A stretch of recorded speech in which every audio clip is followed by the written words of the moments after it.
because Dawn of the Planet of the Apes is not only the best of this Caesar trilogy in this new rebooted era of Apes films. This is my favorite Planet of the Apes film, and this is in my 100 favorite movies of all time for a reason. Dawn?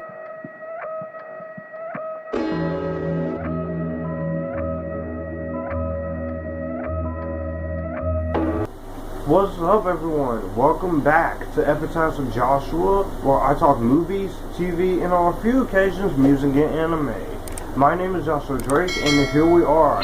We're here with the 8th entry into the overall series, the second in the reboot franchise, and the second film in Caesar's era of this reboot saga of Planet of the Apes movies. And this is my final revisited review. That's right, final review of a Planet of the Apes movie until Kingdom of the Apes this weekend. And we're here to talk about Dawn of the Planet of the Apes. This is the DVD copy. No, I do not have the other two on physical media, but I plan to upgrade this to Blu-ray.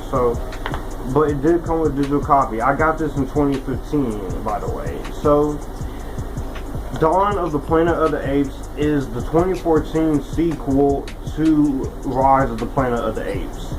And this is directed by Matt Reeves, a great director, who will later go on to give us a little something something.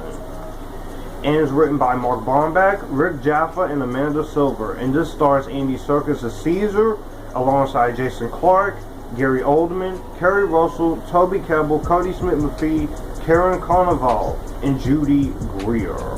Let's talk about this. Human survivors battle to stay alive in the wake of the deadly pandemic.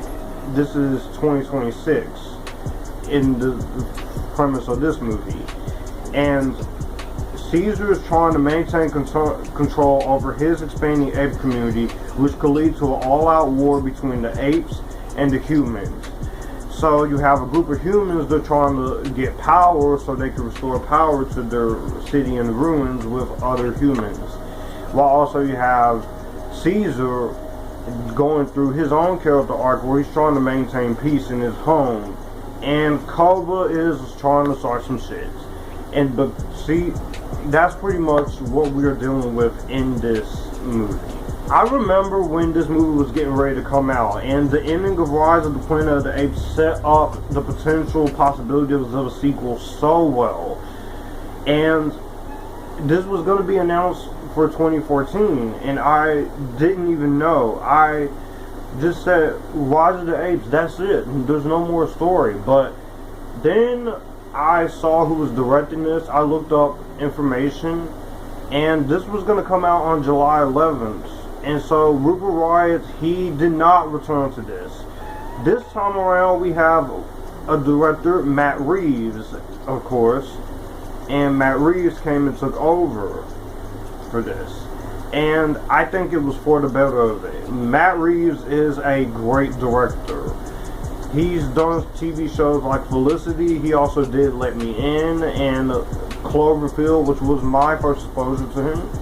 Then we also have the Planet of the Apes sequels that he's done, and then he did the 2022 Batman with Robert Pattinson, which I really loved. I was very excited to see what he was going to do with the Planet of the Apes sequel, and he's also written a few things here. So the fact that seeing the advertisements for this, I remember seeing the trailers. I also used to watch the YouTube trailers before I started doing reviews of movies, and I did review this movie originally back in 2016, my second full year of YouTube on this channel. But I have since taken the older reviews down, and as of now, all the revisited reviews aside from War, these are going to be the now permanent reviews. I saw the marketing for this. I was really happy. And then I will also see Lego versions of these trailers and then the posters. Such. I was very excited to see what they were going to go with this. And I wanted to see this when it came out, but for reasons, I didn't see it until 2015, and I have to tell you that wait was definitely worth it, because Dawn of the Planet of the Apes is not only the best of this Caesar trilogy in this new rebooted era of Apes films. Yes, I said trilogy. Kingdom of the Apes is his new trilogy. This is my favorite Planet of the Apes film, and this is in my 100 favorite movies of all time for a reason.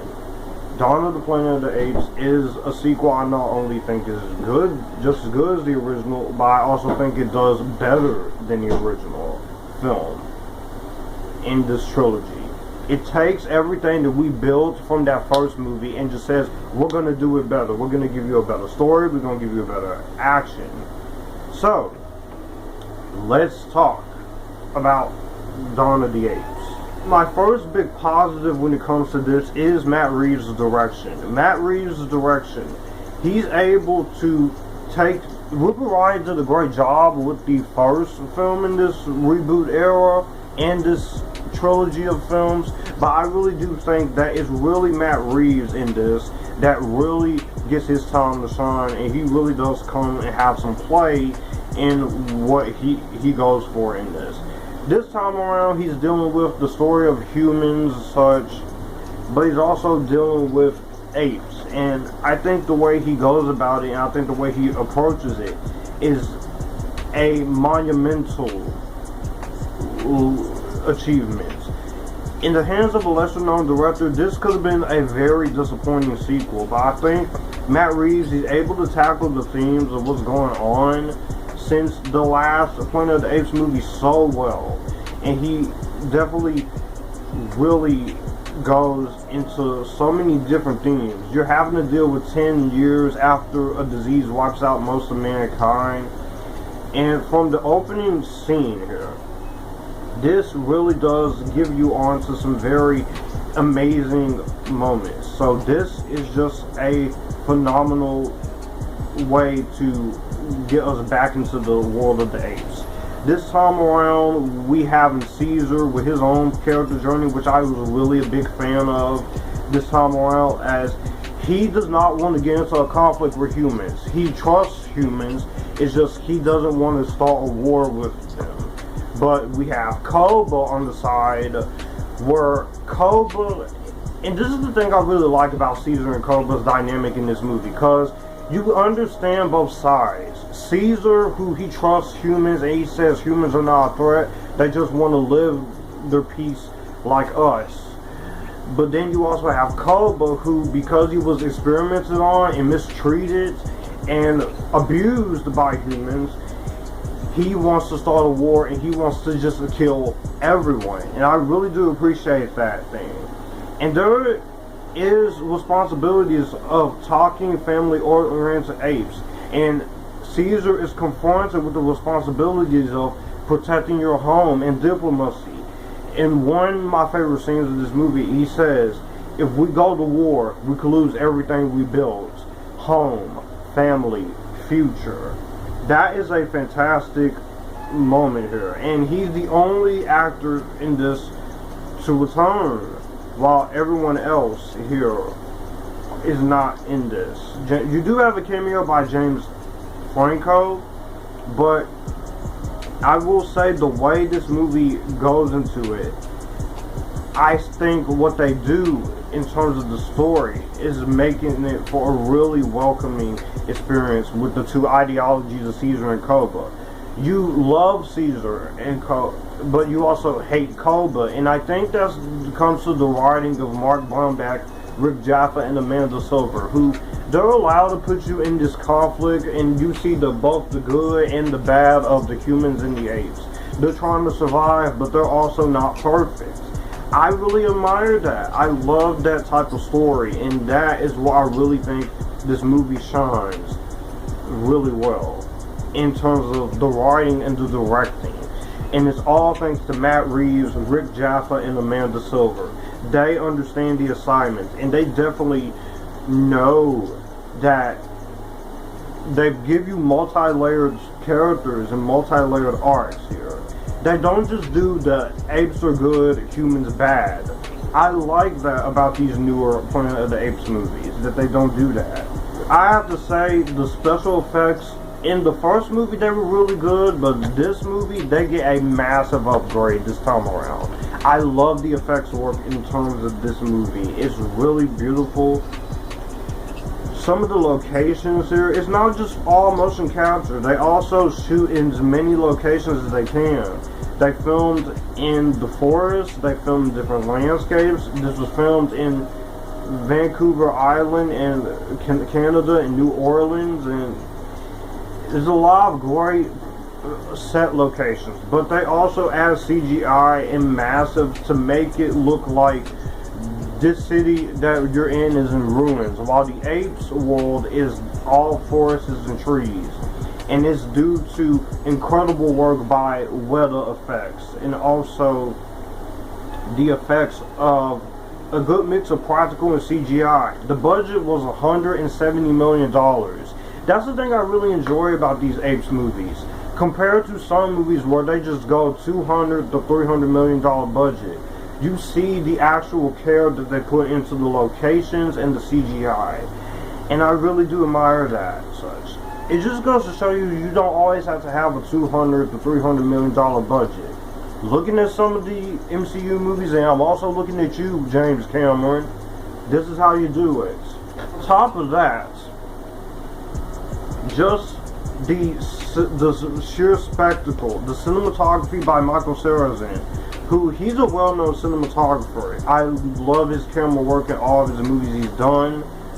He's done great camera work like Sleeping Dogs and Rambo 3 and Domestic Disturbance, Prisoner of Azkaban, the Ape series, and even his work in Mowgli, Legend of the Jungle, and Gunpowder Milkshake. He gets some beautiful looking movies. Even Step Up. This cinematographer gets some great looking shots. The landscape of the apes, the ruins world of the humans, all combined with the production design of James Chinland, and you are put into this situation where they don't want to fight each other, but because of Koba, which I'll talk about Koba more in the acting, I will say this puts you into his perspective, and you definitely get to see what's going on in this. The editing of this movie's 2 hours and 10 minutes. Ever since I first watched this, and every time I have watched this, I don't feel it. It moves very fast. You forget this movie's 2 hours and 10 minutes because you're so invested when it comes to the humans and the ape characters. I love that. I think that's really well done, and I think it's very good. And the emotional depth that this movie has for a summer blockbuster popcorn film, and a franchise that keeps going and going, especially with Kingdom of the Apes this Friday.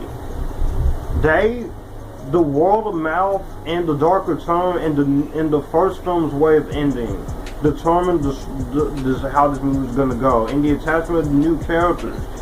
You can see why this was a big bust in America and also in China with Guardians of the Galaxy and such. And it was all worth it. But the emotional weight is what I really go for. This is pretty much Godfather 2 or Empire Strikes Back of the Caesar trilogy of Planet of the Apes movies. It really does put you into that whole characters, and you dare with them. You really enjoy what this movie is given to you. But also in terms of the action sequences, for a movie that has a great story, the action is also really competent here. When it gets to the point where Koba starts a war and thinks that Caesar is dead, that shit is the sheer intensity, the suspense, the emotional vulnerability that you get in these action scenes, and the human heart is there. Matt Reeves, he puts you in there, and that's all thanks to the way he shoots the action. Koba is feral, the apes are going feral, thinking Caesar is dead, the humans have to go to war, and this is something that Caesar does not want. and so the action is really well done. But my favorite action scene is the final battle with Caesar and Koba. This was what I was waiting for, because as much as I hate Koba, as much as I sympathize with Koba, even though you're not supposed to sympathize with villains sometimes, don't worry, I do sympathize with villains sometimes, but not all the time. You want to see Caesar kick the shit out of Koba, and it is satisfying like it is nothing. It is satisfying. Michael Giacchino's score is also really amazing. He uses a great mix of the somber, but he also puts it in themes of, references themes from the 68 film and the 2001 film, and incorporates his own themes and themes from Lost and Super 8.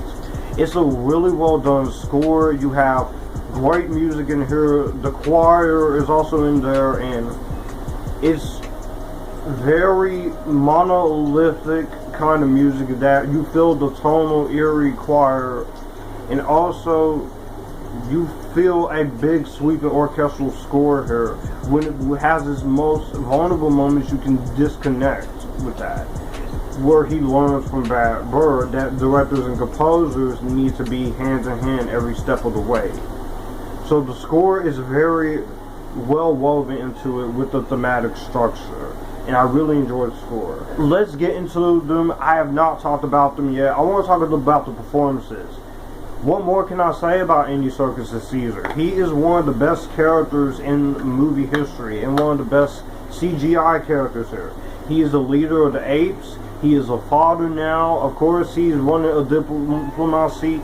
He doesn't want to go to war with humans, but he also wants to help them.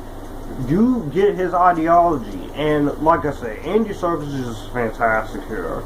He's really amazing in this movie. I think he's fantastic here.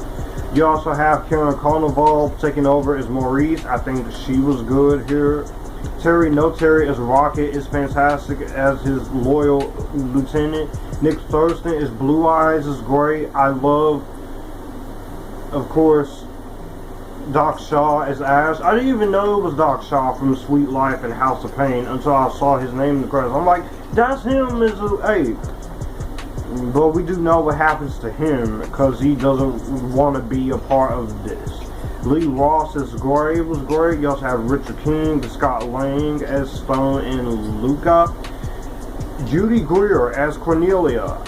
I didn't even know it was Judy Greer, but it's her. She's actually really damn good in this and in Kingdom of the Apes. She's fantastic here, and I really enjoy her. I think she and Andy Serkis has great chemistry with each other. And we have to talk about him, Toby Kebbell. Toby Kebbell is one of those actors I'm very hit and miss on when he has the right material ever since Fantastic. But I will say, this is one of his better movies, is Koba. I think he's fantastic here. He does a phenomenal job as Koba. You really hate this fucker. Koba is a straight up ass in this movie, and he is threatening, he's intimidating. He always wants to start beef with the humans every time they want to talk to Caesar or help. And I get it because of him being experimented on and such, but when it gets to the point where he's just too far gone and he shoots Caesar in one infamous moment thinking that Caesar's dead, he just completely makes you hate him. And that's the thing, you gotta give it up to a great villain like that. So these human characters I really enjoy. You also have Jason Clarke as Malcolm. He has a bond with Caesar, and he's also trying to help get humans back to somewhat normal with electricity in their city. I think he was great. He and Andy Serkis bounce well with each other. Gary Oldman as Dreyfus. He always plays a great villain in some of the villain roles he does, and Gary Oldman is such a fucking great actor. He's great in this movie. I loved him in this movie. Kerry Russell as Ellie, I think, was really good as well. It's good to see her in a franchise movie where she doesn't die, because other franchise movies she either dies or she doesn't get underused in. Kerry Russell's an underrated actress. I do like her enough. Cody Smith McPhee is Alexander. I think is really good. You also have Kirk Acavito is Carver. He does a really good job here, even though he's a bit of an ass. Enrique Marciano, Carol O'Donnell, Kevin Rankin, Jocko Sims. Everyone does a really good job in this movie here. So the acting is strong in this movie. It's a really strong cast. And you also have a cameo by James Franco through a camera. A combination of new and unused footage from Rise of the Apes. It's a phenomenal cast. You really think I'm going to have any complaints when it comes to this movie? Hell no. I can say, and maybe for a few people who's getting into this or who has never seen this, the slow pace may be a little tough, just in the little spots, but it's a build up to a grand slam third act. Before I go into my thoughts on my final thoughts, I do want to say my thoughts on War of the Planet of the Apes a little bit, since I'm not going to be re-reviewing it. I think War of the Apes was a fantastic conclusion to the Caesar era of this new reboot legacy series. I thought War of the Apes had great characters. I thought it had a great story in itself. There is a war going on, but also Caesar has a war going on within himself. Does he not want to kill humans or such? I think War of the Planet of the Apes is a fantastic finale to the Andy Serkis character of Caesar, and it leaves it off in a good place where it ends Caesar's era of films, but it also really does go into setting up more future stories. And some people will say Kingdom should not exist, but the series goes on. It doesn't just stop with Caesar. So it's definitely continuing what more we can do. And whether this reboot series of films, even with this new trilogy starting off with Kingdom this Friday, leans more into the original era of films, I think is going to be is it going to lead into the 68 one or such? I do think that this is a very great series of reboot films. This is some of the best rebooted films you could ask for. And I think in conclusion with that, War of the Apes was a phenomenal conclusion. Has some great emotional depth. I love the villain. You see the villain and Caesar's motivations. I thought the performance was great. Matt Reeves knocked it out of the park for the final film of the trilogy. And I think it might be my least favorite in this trilogy, but I think this is the most underrated. And for the 2 hours and 20 minutes, it is a little slow in a few spots, but I will say Kingdom of the Apes was a fantastic way to go out for the character of Caesar. And with Kingdom of the Apes, I expect nothing less when it comes to this. I don't just want a meh film. Even if it's just as good, if not better than the original trilogy. That's all I can ask for. But in conclusion, Dawn of the Planet of the Apes is one of the best sequels of all time. Definitely earns my spot in the top 100 favorite movies of all time for a reason. The best Planet of the Apes movie and the best of the reboot series. It takes everything from the predecessor and just build onto it while leaving us wanting more. A great story, some great action, great emotional weight, a well-written dynamic between heroes and villains in Caesar and Koba, humans and apes wanting to survive and have their faults. It's just everything you could want in the sequel to Dawn of the Apes, and I'm more than satisfied with how this turned out. If this wasn't as good as Rise of the Apes, this could have been one of the there's no way this could have been a continuing franchise with the newer series of films. Nearing 60 years and 10 movies later coming this weekend, the Planet of the Apes series is one of the most weirdest, but one of the most incredible franchises that is to thrive around. So with that being said, Dawn of the Apes is a cinematic masterpiece and one of my favorite movies of the 2010s decade. This is great cinema. If you have not, for whatever reason, watched Dawn of the Apes, get on that shit. Get on this shit. Watch this trilogy and get ready for Kingdom of the Apes. And with that, that's going to conclude my reviews of the Planet of the Apes movies revisited. Next time you'll see me, by the time this is up, you will see a review for Kingdom of the Planet of the Apes, because I've already seen it. You're also going to get a ranking and such.